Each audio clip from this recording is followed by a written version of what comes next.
इस वीडियो में मैं आपको बताऊंगा अपनी कार को ओबीडी स्कैनर की मदद से कैसे स्कैन करें और ओबीडी स्कैनर को कैसे सेटअप करें, इसकी ऐप को कैसे यूज़ करें और जो भी एरर कोड आए उनको कैसे देखें और उनको क्लियर कैसे करें। यहाँ मैं आपको सब बताऊंगा, वीडियो ध्यान से देखते रहिए। तो देखिए, मेरे पास ये ओबीडी स्कैनर है। ये थोड़ा महंगा आता है, ये 5-6 हज़ार का आता है, वी पैक का है। आप 800-900 वाला, 1000 रुपये वाला भी स्कैनर ले सकते हैं, वो भी यही काम करता है।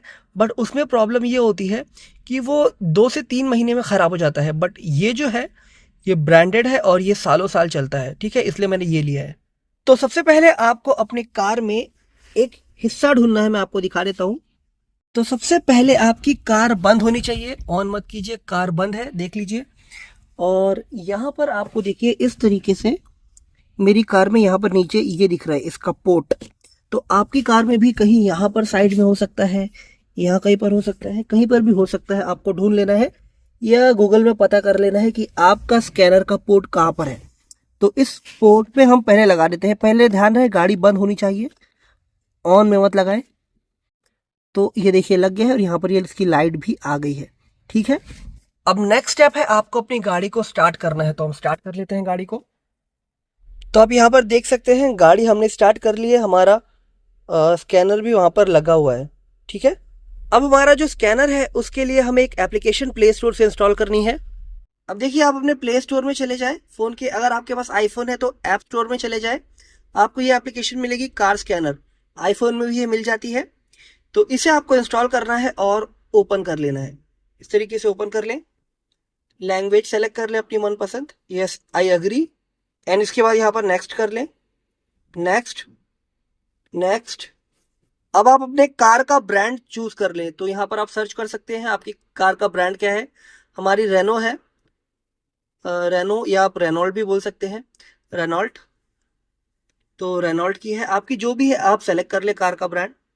अब यहाँ पर आपको कार का मॉडल, तो हमारी क्विड है रेनो की, आपकी जो भी होगी कंपनी की गाड़ी, क्विड हो सकती है, काइगर हो सकती है, डस्टर हो सकती है, जो भी होगी, या फिर जो ब्रांड की है।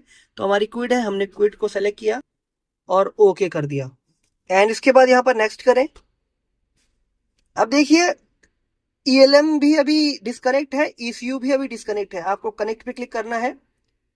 परमिशन यहाँ पर मांग रहा है, ऐप परमिशन, आपको device near by permission on करनी है, बैटरी की परमिशन ऑन करनी है। तो ऐप परमिशन पे क्लिक करें। यहाँ पर परमिशन मांग रहा है डिवाइस नियर बाय, डिवाइस पे क्लिक करें और अलाउ कर दें एंड बैक करें। इसके बाद यहाँ पर बैक करेंगे तो बैटरी परमिशन, इसको अनरिस्ट्रिक्ट रखें, ठीक है। अब यहाँ से बैक कर लें एंड यहाँ पर नेक्स्ट कर दें।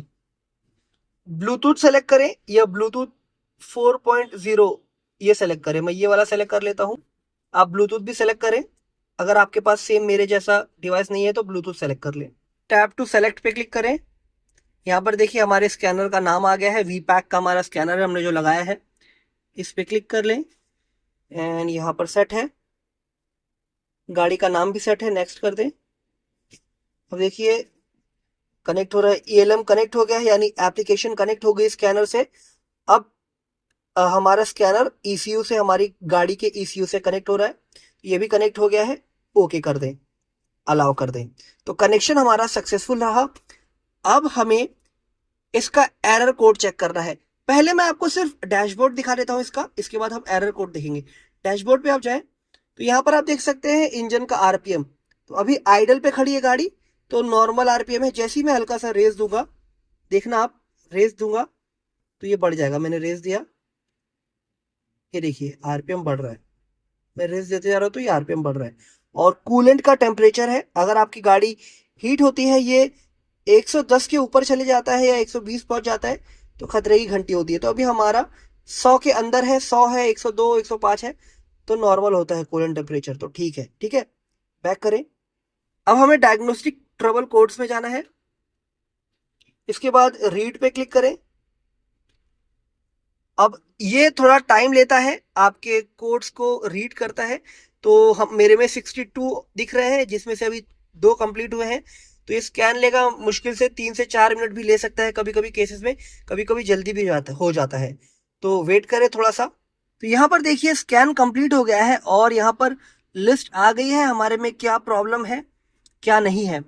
तो अगर आर्काइव इनएक्टिव दिखा रहा है, आर्काइव इनएक्टिव दिखा रहा है, तो इसका मतलब ये प्रॉब्लम पहले थी बट अब वो फिक्स हो गई है। तो यहाँ पर मेरी कूलेंट की यानी मेरा इंजन हीट हो रहा था, तो वो प्रॉब्लम थी, बट मैंने अपना वाटर पंप चेंज करवाया और कूलेंट को चेंज करवाया, तो मेरी प्रॉब्लम ठीक हो गई, बट कोड यहाँ से क्लियर नहीं हुआ।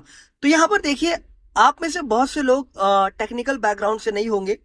मैं एक टेक्निकल बैकग्राउंड से हूँ, आईटी फील्ड से हूँ, तो मुझे तो ये कोड समझने में आसानी होगी।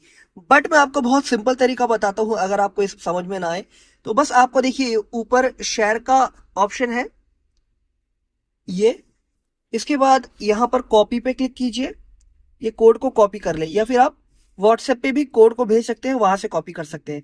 हमने कोड कॉपी कर लिया।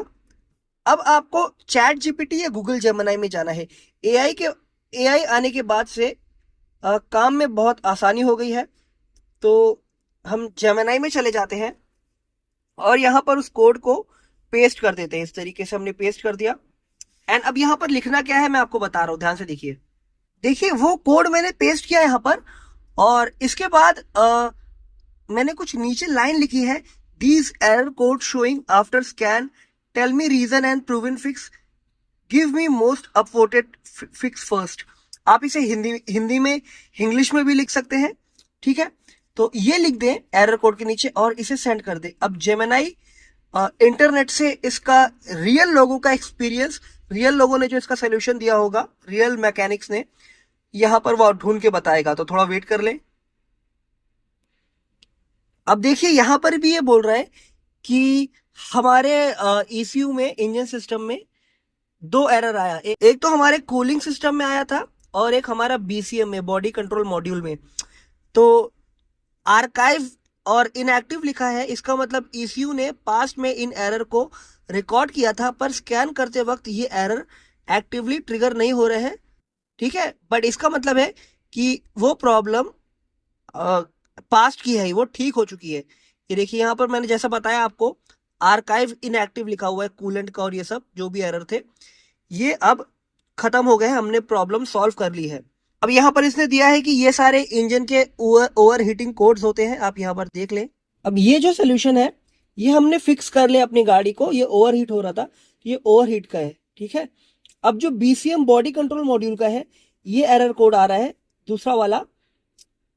इसका रीजन ये है कि हमारी कोई बड़ा रीजन नहीं है, या तो हमारी गाड़ी का कोई डोर खुला हुआ है या लूज है उसका बटन, या तो कुछ छोटा मोटा शॉर्ट सर्किट हो गया है हमारी कोई बल्ब में, ठीक है।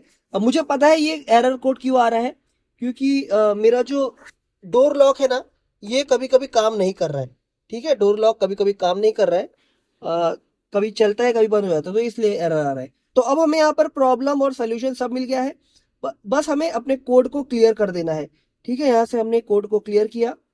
एक बात ध्यान रखें, जब भी आप कोड क्लियर करें तो गाड़ी को आप ऑफ करें, सिर्फ इग्निशन ऑन कर दें, यानी इंजन ऑफ रहना चाहिए, और चाबी से इग्निशन, चाबी को ऐसा घुमा के इग्निशन इसका ऑन करें, ठीक है। यहाँ पर क्लियर ओनली फाउंड डीटीसी पे क्लिक करें, ओके पे क्लिक करें, आपके कोड सारे क्लियर हो जाएंगे।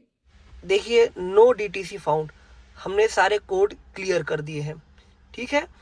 अगर आपने प्रॉब्लम आपकी नहीं सही की, यहाँ पर आपको कोई एरर कोड आ रहा है आपकी गाड़ी में, आपने प्रॉब्लम नहीं सही की, तो आप ये एरर कोड यहाँ से कर देंगे, कोड तो हट जाएगा, गाड़ी वापस से काम करने लगेगी, लेकिन थोड़ी देर बाद वो कोड वापस आ जाएगा, क्योंकि आपने प्रॉब्लम सॉल्व ही नहीं की।